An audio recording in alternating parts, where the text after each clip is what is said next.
Celui qui se contente d'entendre, mais n'agit pas, bâtit sur le sable, c'est-à-dire sur lui-même ou sur quelque chose d'éphémère. Celui qui fait ce qu'il a entendu de Dieu, bâtit sur le roc, c'est-à-dire sur Dieu qui, dans les psaumes, est sans cesse appelé le rocher. C'est le rocher qui, invisiblement comme fondement, préserve la maison de l'effondrement. Dans la Nouvelle Alliance, le Verbe incarné de Dieu, Jésus-Christ, peut aussi être appelé le rocher. Et ce rocher était le Christ, 1 Corinthiens 10,4. Et nous savons qu'il donne le même nom à la pierre fondamentale de son Église. Cette pierre fondamentale, Pierre, l'est devenue par sa confession de foi, Matthieu 16,18, qui s'affermit dans son action, paître le troupeau du Christ et mourir pour lui.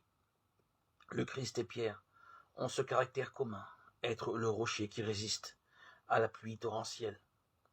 Celle-ci doit survenir, Jésus le dit sans cesse, pour éprouver la solidité de la construction.